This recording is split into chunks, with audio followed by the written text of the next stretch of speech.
YCP నేత శ్రీకాంత్ రెడ్డి మీడియాతో మాట్లాడుతున్నాడు. లైవ్ చూద్దాం. వాళ్ళందరికీ ఎంత డబ్బులు బాకీ పడ్డావు? నిరుద్యోగ వృత్తి ఇవ్వకపోతేవి, ఉద్యోగాలు ఇవ్వకపోతేవి. మరి 16,000 మొదటి సంతకం అని చెప్పి డిఎస్లోనే ఏ ఉద్యోగాలు ఇవ్వకపోతేవి. మరి ఈ ప్రభుత్వంపై నిందలేస్తావు, ఉన్న ఉద్యోగాలను పీకేస్తున్నావు. మంచో చెడో 2.5 లక్షల మంది, అందులో దాదాపుగా 1.5 లక్ష దాకా మహిళలు, ఆన్ టాప్ ఆఫ్ ఇట్ పేదవారు, బడుగు బలహీన వర్గాలకు సంబంధించినటువంటి అనేక మంది నెలకు 5,000 చొప్పున వచ్చి 10,000 మార్చిలో ఉగాదికి ప్రోత్సాహం కింద ప్రతి ఒక్క వ్యక్తికి సంవత్సరానికి 70,000 రూపాయలు వస్తూ ఉండే. ఆ 2.5 లక్షల మందికి గొంతు కోస్తూ ఇస్తానని చెప్పి వాళ్ళను మోసం చేస్తూ, స్కూళ్ళలో పనిచేసేటువంటి ఆయాలు, వంట మనుషులు కూడా పీకేసేటువంటి పరిస్థితి, వాళ్ళను కూడా ఇది చేస్తున్నాం. ఎంతసేపు తీసేయడమే కానీ ఇంక్లూడ్ చేసేది ఏమీ లేకుండా పోయింది. ఇన్ని రకాల మోసం చేయాలి నా ప్రజల్ని. ఆరోగ్యశ్రీ ఎంత ఘోరమైనటువంటి పరిస్థితి. ఆరోగ్య ఆసరా కింద ట్రీట్మెంట్ తీసుకొని ఇళ్ళకు పోయిన వాళ్ళకి మళ్ళీ ఇంటికి చేరేదానికి దారి ఖర్చుల కోసమే 1,400 కోట్లు 24 లక్షల మందికి ఇవ్వడం జరిగింది గత ప్రభుత్వంలో. ఆరోగ్యశ్రీ ద్వారా దాదాపుగా 13,000 కోట్ల రూపాయలు ఆరోగ్యశ్రీ ద్వారా ఖర్చు పెట్టడం జరిగింది. 7 నెలల్లో ఆ డబ్బులు ఇవ్వకపోగా ఆరోగ్యశ్రీ ఎత్తేసే విధంగా మాట్లాడుతూ అది వేరే ప్రైవేట్ వాళ్ళకి ఇస్తామని చెప్పి మాట్లాడుతున్నారు. సామాన్య మానవుడికి ధైర్యం కల్పించే విధంగా 5 లక్షల వరకు ఇన్కమ్ ఉన్న వాళ్ళకు కూడా ఆరోగ్యశ్రీ వర్తించేటట్టుగా చేసి 25 లక్షల వరకు వైద్యం తీసుకునే విధంగా కూడా పెంచినటువంటి ఘనత గత ప్రభుత్వం. ఏం చేశారు?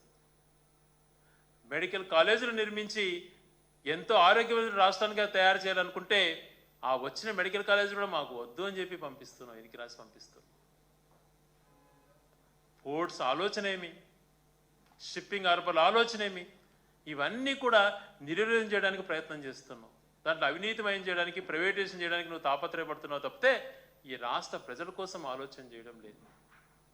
ఈరోజు మోడీ గారు వచ్చేటువంటి, రేపు ఈరోజు ఆయన ప్రారంభించబోయేటువంటి ఏవైతే శంకుస్థాపన చేసేటువంటి అన్నీ కూడా గత ప్రభుత్వ హయాంలో, జగన్ గారి హయాంలో వచ్చినవి. తిరుపతి దగ్గర ఉండేటువంటి క్రిస్టిటీ దగ్గర నుంచి వైజాగ్లో నక్కపల్లి దగ్గర నిర్మించబోయేటువంటివి అన్నీ కూడా గతంలో అన్నీ జరిగినటువంటివి. జనవరి 2024లోనే రైల్వే దానికి కూడా, రైల్వే జోన్కి కూడా అప్పుడు కూడా అప్రూవల్స్ వచ్చినాయి.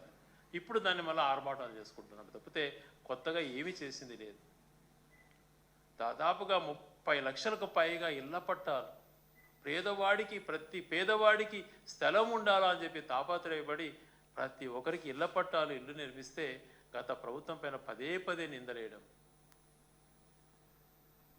ల్యాండ్ టైటిలింగ్ యాక్ట్ అన్నటువంటిది పెద్ద నేరము అన్నావు, ఇప్పుడు నువ్వు అదే కంటిన్యూ చేస్తున్నావు.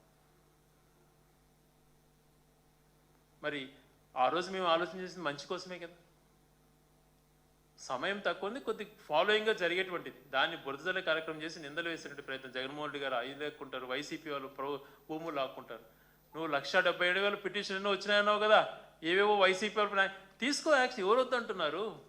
అవినీతి చేసినంటే భూములపైన సాక్ష్యాధారాలతో మాట్లాడు, ఊరికి బురదజల్లే కార్యక్రమం చేయగాకు. సాక్ష్యాలు చూపించి యాక్షన్ తీసుకొని నువ్వు స్వాధీనపరచుకో. ఒకవేళ అవినీతి చేసిన భూములు ఏదన్నా ఉంటే ఛాలెంజ్ చేసాం ఎప్పుడో. ఎన్నికల సమయాల్లో నిందలకే ప్రాధాన్యత ఇచ్చినావు తప్పితే ఏ రకంగా మేలు చేయకపోతుంది. ఇంకా మేము ఒకటే చెప్తున్నాం, దాదాపుగా 8 నెలలు అయిపోయింది, కొత్త సంవత్సరం ప్రారంభమైంది. నువ్వు సాధించిన ఘనత సాధించుకున్నావు, దేశంలోనే అత్యంత సంపన్నుడమైనటువంటి ముఖ్యమంత్రిగా నిరూపించుకున్నావు, అన్ని రేటింగ్స్ వచ్చినాయి, నీ ఆస్తులు పెంచుకున్నావు. ఇప్పుడు ఆలోచన చెయ్యి. నువ్వు చెప్పినటువంటివి ఎదురు చూస్తున్నారు పాపం. 50 సంవత్సరాలకు బీసీలకు, ఎస్సీ ఎస్టీలకు పెన్షన్ ఇస్తానన్నావు. కొన్ని లక్షల మంది ఎదురు చూస్తున్నారు. వీళ్ళకు పెన్షన్ ఇవ్వకపోగా ఇచ్చేటువంటి పెన్షన్లలో 3.5 లక్షల మందికి కోత పెట్టావు. ఇది సమంజసమా? నువ్వు మొట్టమొదటి ప్రాధాన్యతగా నువ్వు పెన్షన్లో ఘన విజయం సాధించిన అంటున్నావు కదా, ఎప్పుడు నువ్వు విజయం సాధించినట్టు వాడివి అవుతావు అంటే 50 సంవత్సరాల వాళ్ళకు, అందరు 50 సంవత్సరాలు నిండినటువంటి ప్రతి బీసీ సోదరుడికి, మైనారిటీ, ఎస్సీ ఎస్టీలకు, ఆర్థికంగా వెనకబడినటువంటి కుటుంబాలకు కూడా ఇస్తే చాలా మంచిది. ఇవ్వమని చెప్పి గట్టిగా డిమాండ్ చేస్తున్నాం. అది నీ మాటగా ఎన్నికల్లో చెప్పావు. ప్రతి మహిళకు 18 సంవత్సరాలు నిండిన ప్రతి మహిళకు 1,500 ఇస్తానన్నావు. అది ఇచ్చేయి.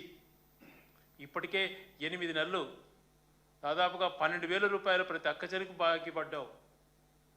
అవి ఇచ్చేయి. మేనిఫెస్టో అంటే రాజకీయ నాయకులు అంటే ఒక సమర్థత చెప్పినటువంటి చేయాలన్నటువంటిది ఆలోచన ప్రజలకు వచ్చే సమయంలో నీ ఇలాంటి వాడు మళ్ళీ సత్యమైన మాటలు చెప్పి అధికారంలోకి వచ్చాడు. ఇప్పుడన్నా నువ్వు మారు. గతంలో ఎప్పుడు నీ క్రెడిబిలిటీ అన్నటువంటిది లేదు. ఇప్పుడన్నా తెచ్చుకో, చెయ్యి. 50 సంవత్సరాల పెన్షన్లు ఫిబ్రవరి నెల నుంచి అన్న ఇచ్చేటట్టు చెయ్యి. యాక్చువల్గా అయితే 8 నెలలు బాకీ, అది కూడా ఇవ్వాలి వాళ్ళకి. నువ్వు ఎలా అట్ట మంచి గుణం నీకు లేదు. కనీసం ఫిబ్రవరి మాసం నుంచి అన్న వాళ్ళకి ఇవ్వు. అక్క చెల్లెలకు మాత్రం నువ్వు ప్రమాణ స్వీకారం చేసినటువంటి జూన్ నుంచి ఇవ్వు. వాళ్ళకి ఇవ్వాల్సిన డబ్బులు ఇవ్వాలా. 1500 అన్నటువంటిది. నిరుద్యోగ వృత్తి ఇవ్వాలా. 20 లక్షల ఉద్యోగాలు ఇస్తానన్నావు 5 సంవత్సరాలలో. 8 నెలలు గడిచిపోయింది. ఇప్పటికీ నీ క్యాలిక్యులేషన్ ప్రకారమే 3 లక్షల మందికి ఉద్యోగాలు ఇప్పటికే వచ్చిండాలా.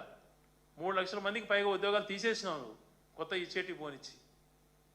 ఇది నీ ఘనమైనటువంటి పరిపాలన. ఈ రకంగా అన్ని ఆర్థిక వనరులకు అస్తవ్యస్తం చేస్తున్నావు. కేవలం మీ పార్టీకి సంబంధించినటువంటి నాయకులు, పెద్ద నాయకులు మాత్రమే చల్లగా కనపడుతున్నారు. కోట్లాది మంది చాలా నిరుత్సాహంగా ఉన్నారు.